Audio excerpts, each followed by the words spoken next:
Hello, welcome to the Dublin Conversations. Would you like to introduce yourself?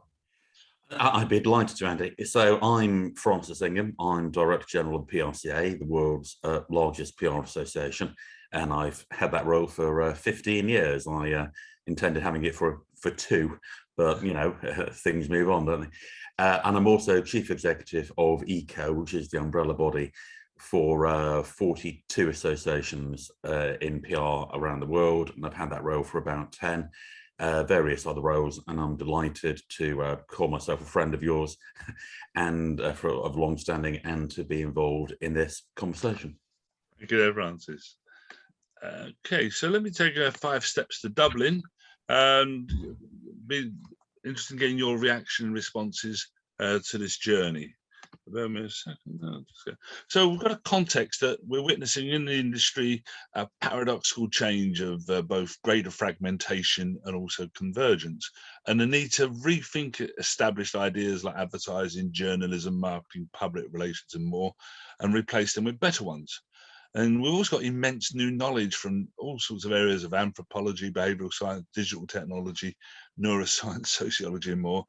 Can we use this new thinking to create a bigger, better worldview?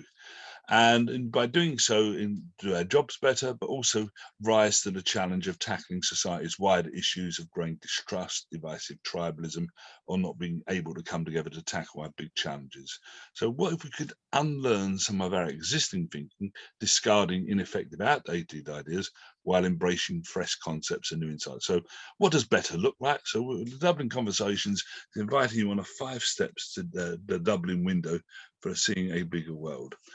And step one is that, like a lot of people's thinking industry, if they're looking at maybe from an advertising perspective or public relations perspective, that then means that they're looking at the world with that at the heart of a bit like the early astronomers who put the Earth at the center of their universe.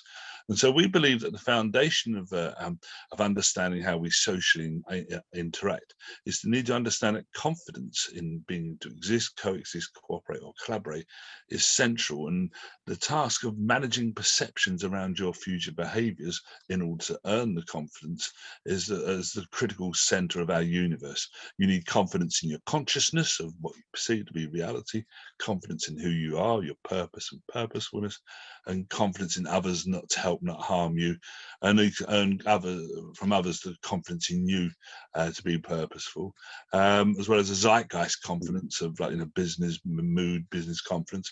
And we're saying it's like the critical known unknown. It's there, but we need to find out more about it. And that the role of purpose and purposefulness makes it easier to create confidence by being more coherent and compelling. So in terms of our first step, Francis, there, any thoughts there from what we've just shared? Over the last few years, and COVID obviously accentuated this and made it bigger than it was and speedier than what was already a trend that was happening. Companies have talked about purpose a great deal. And the mantra of purpose before profit and so on has been a regular theme of corporate messaging over these last few years. And it reflects, in my view, the public desire for companies to do more than just make money. And that's been something that's been, as I say, clear for years, but has been accelerated over this COVID period, where people have reflected upon the behaviors and desires of companies with whom they interact. What has been clear to me over this period, if we're being brutally honest about it, is that there are still plenty of companies that have a good line about this, but that don't actually believe it, and where it doesn't permeate through into the manner in which they behave. So without finger pointing in any particular company, some of which are our members, if we're being honest about it, it's easier to say we're putting people first This is what we care about. We don't care about money. And then to behave in absolutely the opposite manner. And that strikes to me at the heart of the authenticity issue that most companies face now. I think there's a perfectly valid role, perfectly valid position rather, to say we're just in it to make money for shareholders and for ourselves. That's perfectly valid. No issue with that whatsoever. And you can do the opposite role of we don't care about money, we care about purpose. And there's so much grey in between. My issue is when companies pretend that they care about purpose when they just care about profit. Profit's fine, is what companies are there to deliver. They just ought to be honest about it. And that's the authenticity bit. And that's where the comms function earns its money, actually. It's about saying to colleagues and clients, your deeds don't meet your words. This doesn't work. People will see through you. Time to change. And that's the conversation I guess we're having here. And it's a conversation that's relevant to every organization as far as I see it. So that inauthenticity, as you describe it, undermines the confidence you may have in that particular organisation, but also then confidence in the wider concept of purpose and purposefulness that pollutes entirely. and makes toxic the idea potentially. No, entirely. I mean, I think there is a complete market segment for companies that just say, screw purpose, we don't care about it. We're just making profit for our shareholders and our owners. That's absolutely fine. Though many people would disagree with it, but you know that's a point of view. It's when they pretend that purpose is their main objective, when it's absolutely obvious that it isn't. But that's the authenticity piece. I don't think people mind buccaneering, profit-seeking companies when they are clear that's what they do. I mean, you know, like the budget airlines, we know that their concern is not about climate or customer comfort or anything like that. It's just about making money. But the quid pro quo is they're cheap, and everyone accepts that. It's when they pretend that there's something they're not that you get into difficult territory. So the industry's got a major challenge both in asserting and promoting positive purposefulness, as well as actually challenging it in the inauthentic side of it as well. Indeed, absolutely. Yeah. So moving on then, step two is that inspired by the work of behavioral psychologists such as Daniel Kahneman, who identified that people are emotionally driven animals. But in their work, they've identified that if you sort of hit one or more of these 5 key rules of thumb, or what are known as heuristics, you can achieve effective connection with others. And the 5, what we call the Dublin conversations called the 5 rules, are being known and noticed, which aligns with a lot of traditional communications practice work of awareness. Liked and likability also extends to being admired and respected, as well as also even not to like somebody. Trusted, front of mind, even though you may be well known, you need to be foremost in people's thinking when they're making decisions, and being talked about as social proof that if you're unsure, what are other people saying about it? And the Dublin conversation believes actually these 5 heuristics, these 5 rules of thumb, frame any campaign if you want to connect with others. So just wonder, any thoughts there, Francis? Well, I remember at school, I might get this wrong, I read E.M. Forster, and his line was only connect. And I think that's the key element of PR and communications: connecting with people, finding commonalities and touch points, and making people trust you. Now, I mean, the element I would single out here is the 3rd one, about being trusted. And it relates back to the authenticity piece. It's we want to deal with people whom we can trust. Yeah. And that's the heart of our industry. That's the heart of being honest and truthful and having a mind to the public good and the public interest. And that's when we interact with people. I mean, I would say all of the other stuff, like being liked, I'd like people whom I don't trust, for example. I know people whom I don't trust. People who are front of mind. Well, we've got plenty of examples of that over the years. People who are on the TV all the time that are not trustworthy and who are being talked about. But the trust thing to me is the absolute bottom line in anything. If you can trust somebody, even when you disagree with what they're saying, even when you take a different political or social opinion, then you can respect them. And it's that respect element that matters in terms of communication. We all have different points of view. Yeah. And I deliberately, for example, on Twitter and other social platforms, follow people with whom I fundamentally disagree, just so I get their point of view. Indeed. Yeah. And, Alistair Campbell, so I'm a member of the Conservative Party, he's Labour, obviously. Alistair Campbell spoke at our national conference, UK national conference last year. We have diametrically opposed political views, but I trust him and I respect him. And that's the issue, really. It's because I trust and respect him, I listen to him. And it's getting through that barrier of listening to people you disagree with that I think is at the heart of our industry. Because, I mean, if you're preaching to the audience already, what's the point? It's about converting people to your point of view. That surely is the point of public relations and communications. And this model can also be used really as a way of identifying different branches of the communications industry. So it could be argued that advertising emerged out of the need to get known and noticed, and using the business models of the media business models of the 18th century, and public relations perhaps emerged from the need to earn trust from the media business models of the early 20th century. So there could be some interesting insights there.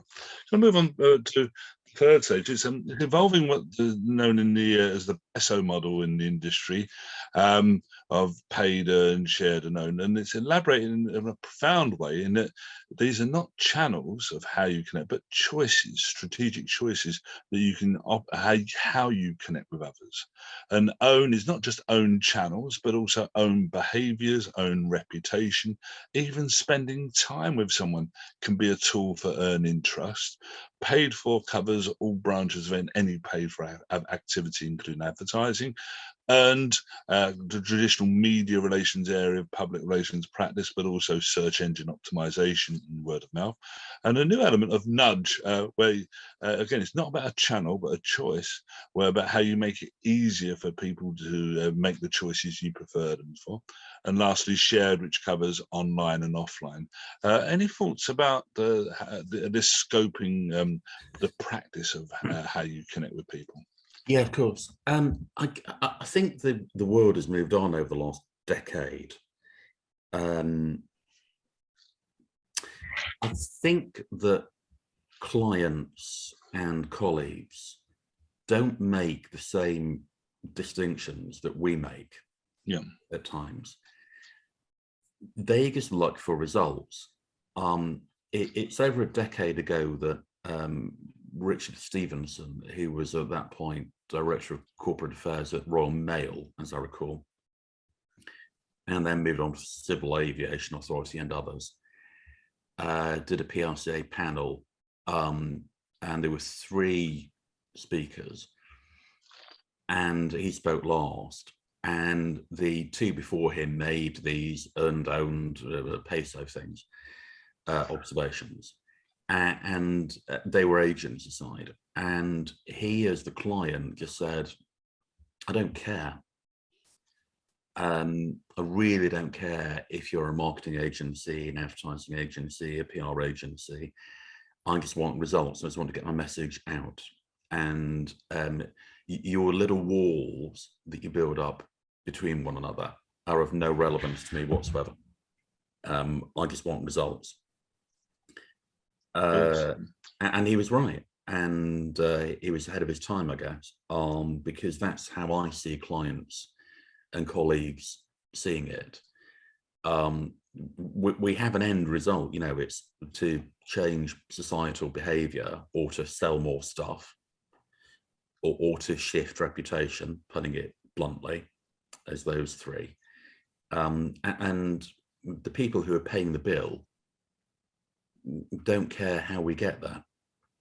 And I think that's been one of our industry's strengths over the last decade or two, that they've been able to blend the offering that they deliver to do all of those things, to do the nudging and to do the buy-in stuff and to do the editorial and do the messaging and to do the, as you point out, personal contact element as well.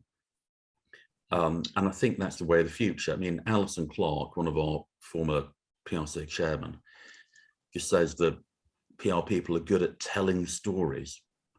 And ultimately, telling a story is what this is all about, isn't it? That's how you connect. You tell a story. And that's why I think we've done pretty well over the last years and will in the future, but it's telling a story. Hopefully an honest story, but telling a story. So telling stories as a perhaps potentially a subset of owned in terms of the own bank of stories, own bank of reputation. It could be the powerful launch pad. Well, yeah, I mean, if you look behind you, you've got a load of books. Yeah. I've got a load of books behind me. I've actually read most of them, but you know, not all of them. I paid for mine. It's all about telling a story. I mean, that's what people are interested in. You know, I've got 4 kids. They love stories. Yeah. People their whole lives love stories. Yeah. Whether it's a story about a, you know, big bad wolf or about a corporate brand, it's still the same thing. Yeah. It's about how you convey it. Yeah. And then moving on then, so step 4 is that maybe familiar with what's called emergence theory, that our reality around us is shaped by what emerges from the bottom up. And we share a very powerful and simply delightful model created by a guy called Professor Gareth Loudon of Imperial College London, where of listen, connect, do. Our task is to listen, connect, and do could be development of a concept as well as translate it into a physical activity. And you've referenced this word before, comms, which labels emerge, but there's no formal definition of it. And the Dublin Conversation believes that actually the time is right that we should need a new term. And there's a candidate there in the word comms, but we believe that the term has got to be bigger than just communications or integrated communications, as it also includes managing behaviours, being purposeful, and building social cohesion.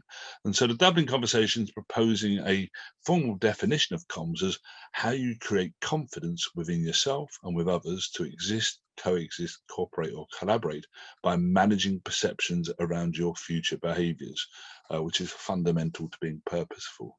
I just wonder any thoughts about the need for sort of formally defining this term, which is loosely used but without seemingly formal definition, and it merits as a candidate proposition there for Francis. Well, we at the PRC changed our name some years ago to become Public Relations and Communications Association. And we did so on the back of member feedback, as it happens. One of our members had done an analysis of the PR Week top 150 agencies, and more than half had communication or communications in their title, far more than had public relations. And it reflected how the industry has evolved, moved on, changed, and matured.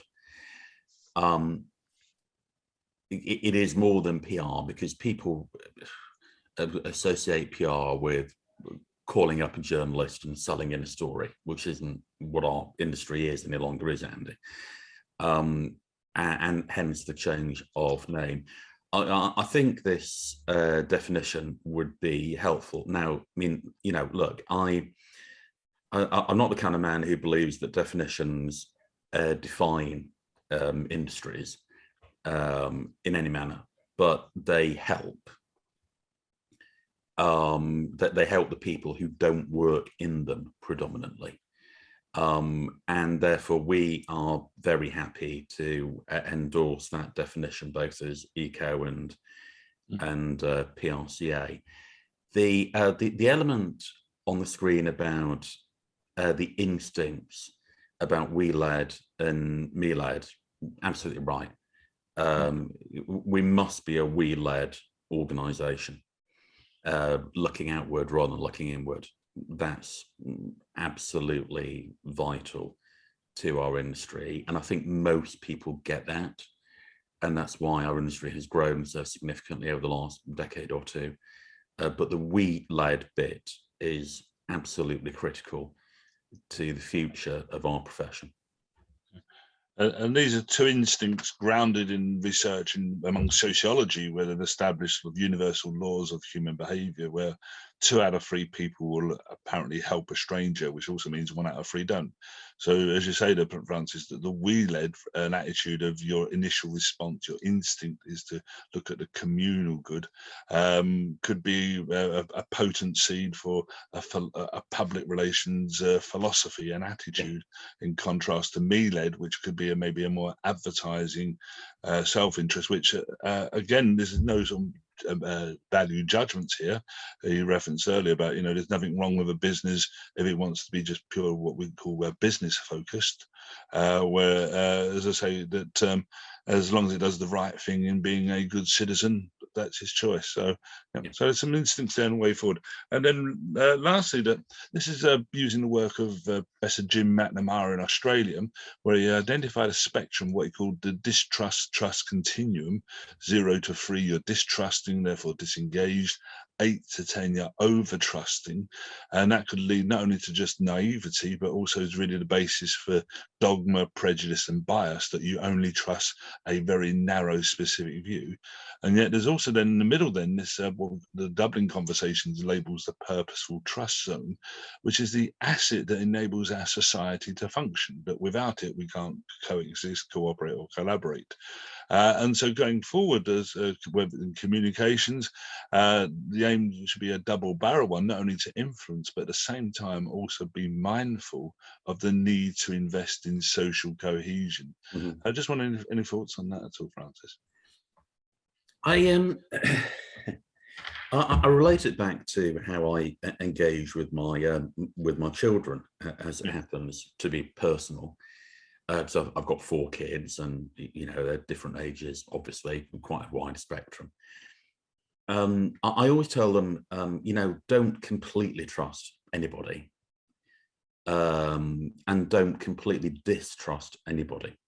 Find a happy middle ground. And that's what this is talking about, in my view. As a society, we need always to be slightly skeptical of everything that we hear, because that's about engaging your brain and being critical and examining what's been put in front of you. So we should never say absolutely yes, completely agree with that, without analysing it. And we should never say absolutely no, completely disagree with that, without ever analysing it. But the middle ground is where we need to be. And I would say, we give people the benefit of the doubt in terms of when they make a statement. But we do analyse it, and we critique it, and we think, does this sound reasonable to me? And one of the big problems we have at the moment, of course, we've got 2 really, it is that people exist in this echo chamber, where they only listen to the people with whom they agree. And that's a terrible place to be. because it just reinforces all of our prejudices. And that's, that is not a good place. And then the second problem we have is that, and it's related, obviously, we just don't consume enough information. Yeah.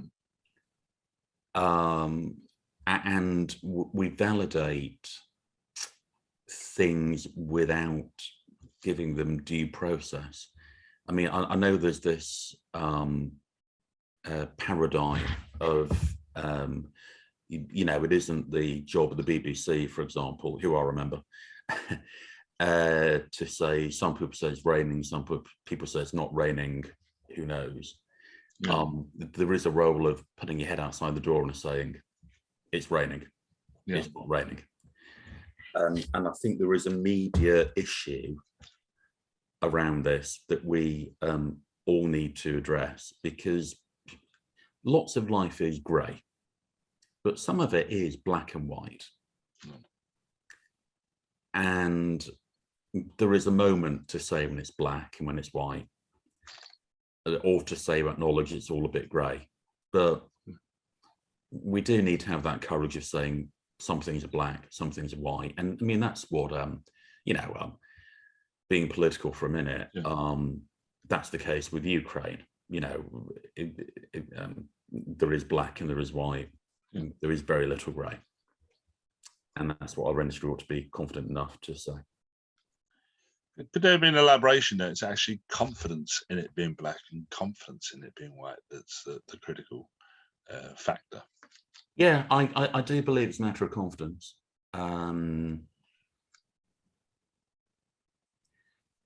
We all really know deep down when things are right and when things are wrong. And we all know that things fall in the middle sometimes. But deep down, we all know if a client is the right client to work for or not. And we all really know deep down if the corporate messaging we're pushing out is truthful or untruthful. And sometimes we just decide to override those instincts and those judgments for whatever reason that we choose. But we all know we're doing the wrong thing when we're doing it. Lastly, Francis, thank you for doing 5 steps to the Dublin window. We're addressing the question of what does better look like. Do you feel more confident about addressing that question, having done these 5 steps? I feel that the industry is on a journey. Yeah. Different stages in that journey in different parts of the world, different expectations of what is normality. But I do believe the industry is moving in the right direction across the world. Do I believe it's perfect? Absolutely not.